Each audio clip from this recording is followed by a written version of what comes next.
E hoje teve a apresentação do Kelvin lá na academia de futebol e a Leila falou sobre enquanto lá, né, apresentava o novo jogador, falou sobre a renovação do Abel, que é um assunto que está aí muito em pauta, que está muito em alta desde a eliminação na Copa do Brasil, né? A gente viu todas as manifestações dos torcedores muito chateados, alguns muitos xingando o Abel, querendo a saída, pedindo a saída do Abel. E a Leila falou sobre isso, vamos ouvir. Então, eu tenho todo o interesse e eu luto para que o nosso treinador fique conosco até dezembro de 2027. Esse é o meu desejo, é isso que eu quero para a Sociedade Esportiva Palmeiras. E eu, como presidente, eu tenho esse direito. Algumas pessoas têm direito de criticar e eu tenho direito de decidir. E aqui, enquanto eu for presidente, quem decide sou eu, não é? Então, o Palmeiras tem interesse. Já conversei com o Abel, eu quero que ele fique conosco até dezembro de 2027. O quanto antes iremos assinar esse contrato, tá? Renovando o contrato dele até dezembro de 27. E assim que eu tiver com esse documento assinado, eu volto aqui para comunicar a vocês. Então, para deixar muito claro para todos os nossos torcedores, jornalistas, comentaristas, que esse é o desejo da presidente da Sociedade Esportiva Palmeiras. Eu continuo acreditando no trabalho que vem sendo desenvolvido por nosso treinador, por nossa comissão técnica e pelo nosso diretor de futebol. Então, a Leila, ela reiterando, né, tudo que ela já vinha falando, então mantendo aí essa decisão de tentar renovar o contrato do Abel Ferreira até o fim da gestão dela. Não dando ouvidos, como já é de praxe, como já é da postura dela, da personalidade dela, não dando ouvidos muito ao que se fala, aos burburinhos externos ou mesmo às insatisfações da torcida, André Hernan. É o que a gente sempre fala aqui, né?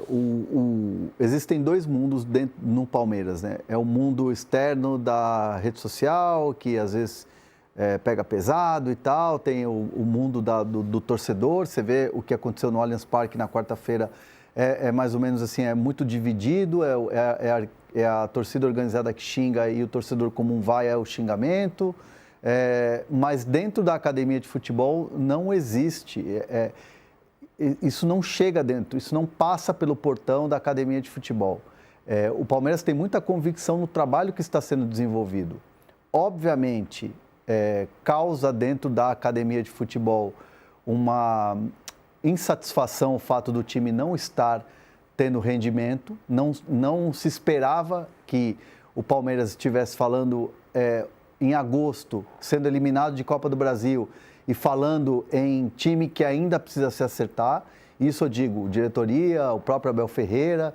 Então, assim, é um trabalho que segue com uma convicção da presidente, com a cobrança da presidente, com o Anderson Barros ali no dia a dia com o Abel Ferreira. E, obviamente, ninguém está satisfeito com o que o Palmeiras está demonstrando dentro de campo. Então, é trabalhar. Mas a crítica, o que vem de fora, não muda o pensamento interno em relação à linha de trabalho que está sendo adotada. E nessa questão da renovação do Abel, o Palmeiras quer assinar logo. Já tem um princípio ali de acordo, mas não está perto ainda da assinatura. É importante a gente falar. Tá longe ainda. Tem coisas que precisam ser avançadas, existem cláusulas que precisam ser discutidas e está na mão do Abel Ferreira. O contrato está na mão dele. Só que assim, dizer que ele vai pegar a caneta e assinar amanhã, para mim, seria assim, muita surpresa para mim. Mas que existe a vontade do Abel de assinar, óbvio que sim. Existe a vontade do Palmeiras, mas vai ser tudo no tempo do Abel. O Hernan falou uma coisa aqui, enquanto a gente estava fora do ar, estava rolando o VT, a imagem, a sonora da Leila, ele falou, o Guca Juda está no Brasil. Tá. O Guca Juda é o empresário do Abel. Mas a informação que vem, inclusive do escritório dele, é que está na mão do Abel. O Guca Ajuda não vem para cá para negociar com o Palmeiras. Isso. A negociação já está feita. Então depende do Abel. O Abel vai assinar quando? Quando ele estiver confortável, porque tem uma situação de idas e vindas. Vamos pegar o dia que o Abel falou nos Estados Unidos, em Miami, na entrevista coletiva pré-jogo contra o Inter Miami, o contrato está na minha mão. E só falta uma cláusula, só né? falta uma... Não, ele falou antes disso. Isso foi em outro momento, né? Mas eu me lembro muito bem dessa frase, né? Quando ele fala da cláusula. Só tem uma cláusula que a presidente tem que assinar, aceitar, na verdade, que é eu posso ir embora se não conquistar títulos pelo Palmeiras neste ano. Mas lá em Miami, na entrevista pré-jogo contra o Inter Miami, quando o Felipe Facincani perguntou para ele se ele ia assinar o contrato, ele falou, tudo indica que sim.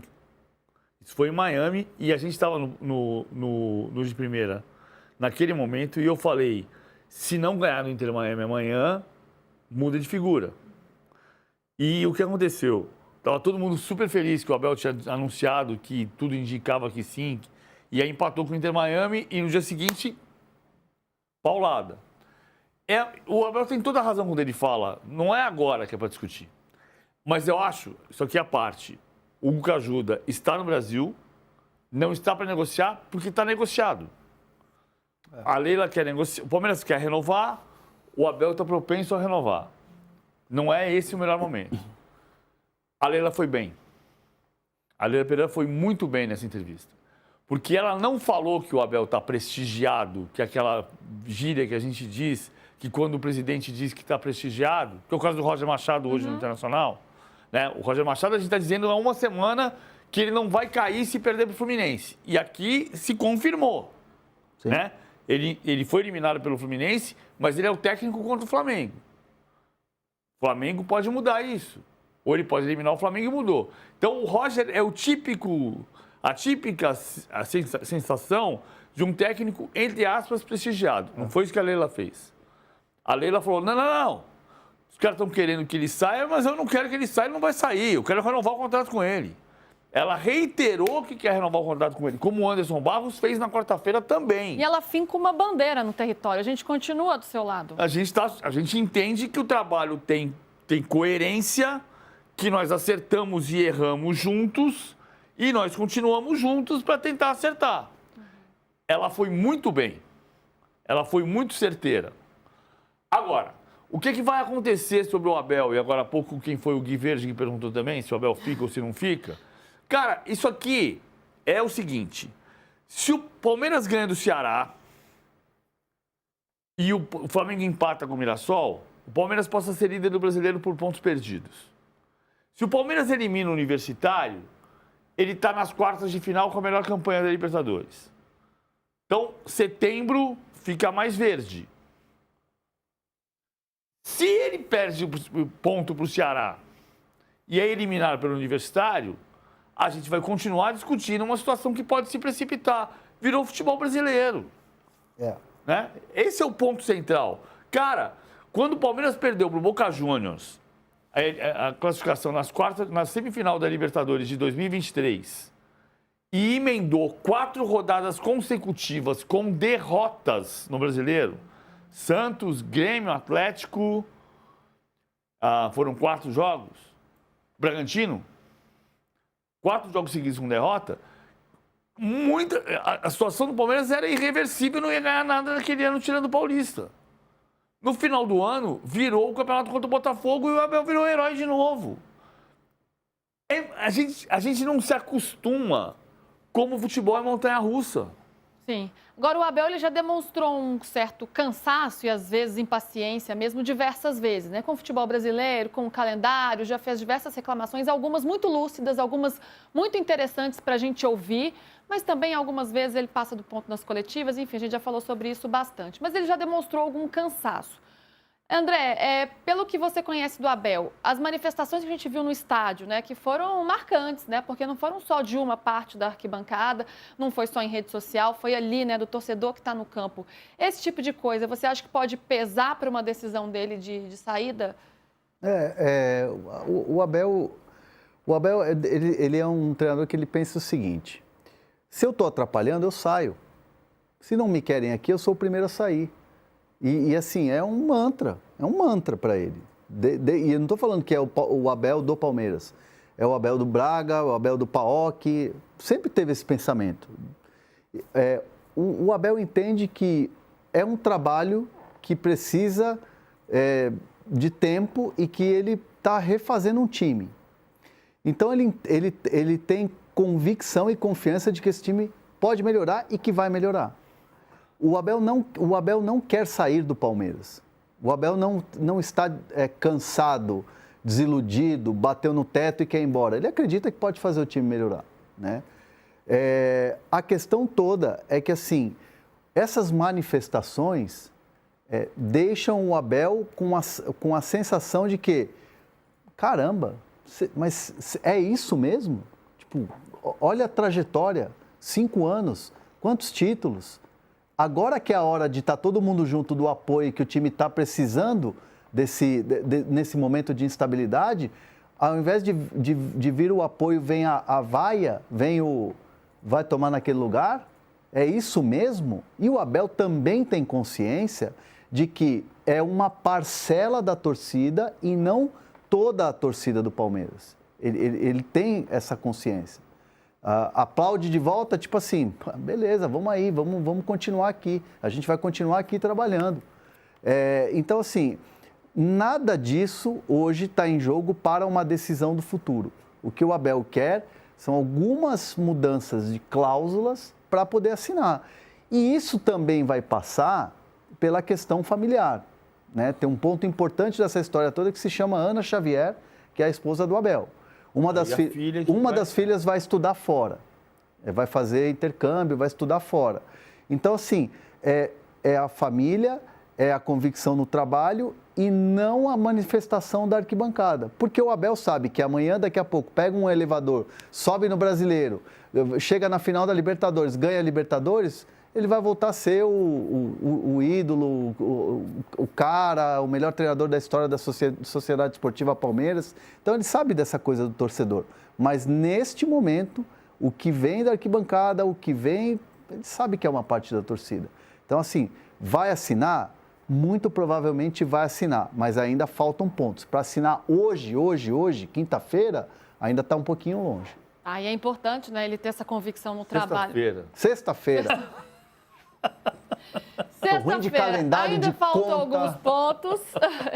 Fato é que tem uma pressão que vai crescendo, vinda das arquibancadas e do próprio Conselho Deliberativo do Palmeiras também. O Flávio Latif traz uma matéria hoje no All Sport dizendo que conselheiros dos dois lados, tanto da oposição quanto da situação, a gente está vendo aí a matéria que está no All Sport, se unem para pedir para a Leila ou cobrar a Leila que cobre o Abel. Assim, não pedindo a saída do Abel, mas está na hora de ter uma cobrança. Então, eu entendo os conselheiros, são torcedores e estão, né, chateados de terem sido eliminados pelo maior rival, perdeu o Paulista, conselheirada fica brava mesmo, é aquela coisa toda, mas assim, o Anderson Barros, na entrevista para o Zona Mista, falou, e inclusive a gente manchetou e deu muita luz a isso, de que o Palmeiras, Leila, Anderson, cobram o Abel. O Anderson Barros voltou a falar disso na coletiva depois da eliminação. Há cobrança em cima do Abel. Então, assim, será que... O que precisa mais? Não, o problema é o que é cobrança. É isso que... Eu gosto muito. É uma conversa de, olha, as coisas não estão boas, precisam melhorar, o que a gente está fazendo para melhorar? Ou essas conversas são diárias, ou o Abel sabe que não estão boas e precisam melhorar? Como é que... Você conhece o clube do Palmeiras, o clube social? Sim. Né? Antigamente, você entrava pelo portão da Rua Turiaçu, que hoje é a Rua Palestra Itália, e ali, que se chamava Alamedas, no Parque São Jorge, é a Rua São Jorge, porque a Rua São Jorge vem no Parque São Jorge, vem no Tatuapé e entra no corredor dentro do clube. Aí você chama de Alamedas do Parque São Jorge. As Alamedas do Parque Antártica eram ali no portão da Rua Turiaçu, que hoje é a Rua Palestra Itália. Você entra hoje, lado direito tem um portão que vai para a piscina e tem do lado os bustos, 6 bustos de ídolos eternos do clube. Antigamente ali você tinha a lanchonete. A lanchonete hoje, social, ela está no fundo, chama 1914, que é a fundação do clube. Ali ficam conselheiros tomando café e jogando conversa fora e dizendo quem é que tem que mandar embora e quem é que tem que ficar. Se conselheiro fosse bom, a gente comprava. Se conselheiro fosse bom, você comprava. O Hernan vinha aqui dizer, o Palmeiras está comprando um novo conselheiro, né? Está negociando. Mercado da bola de conselheiros. Se conselheiro fosse bom, a gente vendia. Né? Mas não é esse o caso. Acontecia, por exemplo, em 2019... Quando o Palmeiras tomou 3-1 do Flamengo, você ia no dia seguinte ali, tinha um grupo de conselheiros dizendo: o Alexandre Matos tem que ir embora. Não é possível mais. O Gagliotti é um banana. O Gagliotti é um banana. E assim ficava. E aí o Alexandre Matos, por quê? Chegou num limite da situação, que o ano de 2019 foi o último ano que o Palmeiras não ganhou nada. Sim. De 111 anos de história, o Palmeiras não ganhou nada. Em 61, o 61º ano sem título foi 2019. Terminou 2019 e o Alexandre Matos foi demitido. É um caso semelhante hoje. Você sabe que se você for naquela lanchonete chamada 1914, vai ter um grupo de conselheiros, que se conselheiro fosse bom a gente vendia, mas como não tem, eles ficam ali, e aí eles ficam jogando conversa fora e dizendo: pô, precisamos ir lá falar com a Leila para cobrar o cara. O que é cobrar o cara? Me dá aqui 10 reais para pagar meu café? Não. Não, cobrar o cara não é me dar 10 reais para comprar o café. Cobrar o cara é demitir? Também não. O que é cobrar? Você acha que ninguém chega na Abel e fala assim: pô, Abel, mas não tá bom, hein? Tenho dúvidas. Não. Você acha que a Leila fala assim com o Abel? Eu acho que não precisa. Ele olha pro espelho e fala assim: cara, tudo não bem. tá bom. Tem aí uma autoanálise de que as coisas não estão indo bem, mas eu tenho dúvidas se a Leila fala isso. Não. O que é cobrar? É dizer, se a audiência do de primeira estiver ruim, ninguém vai PVC, dizer. a gente analisou aqui a audiência, não está legal, o que a gente pode fazer para melhorar? Você está aí com alguma dificuldade, o que está acontecendo? Cobrar é levar uma caixa Tem cobrança pior, né, gente? Cobrar é levar uma cesta com leite ninho e Nutella e perguntar: você está precisando de alguma coisa? Não é isso que é cobrar. Cobrar é debater, vamos fazer uma reunião. Ontem foi o dia de reunião, o dia inteiro no Allianz Parque. No Allianz Parque não, na academia de futebol. Teve reunião o dia inteiro. Foi o que eu disse, contei aqui ontem. O Aníbal Moreno chorou, pediu desculpas para o grupo, porque foi expulso. Isso faz voltar atrás o cartão vermelho? Claro que não. Agora, ele, ao chorar e pedir desculpa para o grupo no vestiário, ele não entendeu uma cobrança implícita. Ninguém precisa dizer para ele e falar assim: putz grilo, você ferrou a gente. Não precisa. Acontece em vestiário também. Acontece. E acontece no ambiente de clube. Só que o presidente do clube não vai chamar o cara e falar assim: você tá... Não, se for pra fazer isso, você manda embora. Então, o que é cobrar? É um verbo muito vazio. Parece interessante. Eu vi dizendo, jogador interessante. Jogador interessante é bom ou é ruim? Deixa eu dar mais... Diga. Não, e assim, e a gente está vivendo um momento tão delicado e perigoso, né? Porque o que é uma cobrança? É chegar lá e apontar o dedo na cara, chamar de vagabundo. A gente honra a camisa, a gente viaja de busão e vocês não estão dando o sangue. Essa é a cobrança que normalmente a gente vê em CT e tal. A cobrança no futebol que tipo de cobrança? Eu vou abrir aqui uma coisa que eu nem queria abrir, mas eu vou falar sobre isso. O que eu recebi de insulto e xingamento no direct, depois do Jandrei, porque outro dia eu falei aqui no de primeira que o Jandrei era perseguido e tal, o Jandrei foi mal mesmo, foi mal. E aí eu fui ofendido, porque você não cobra. É porque você não cobra, você só alisa. Eu fico pensando, às vezes o torcedor quer a opinião dele na boca do jornalista. E é a mesma coisa que acontece com o conselheiro. O conselheiro quer a opinião dele na boca do diretor que está lá, do presidente que está lá. Então, assim, é uma coisa insana. É uma coisa inacreditável que a gente está vivendo nos tempos de hoje. É bizarro isso. As coisas passam muito do ponto, né? Então, tem cobranças e cobranças, algumas que são necessárias para qualquer processo evolutivo, para melhorar as coisas. E acho que dá voz para essa galera que é o errado.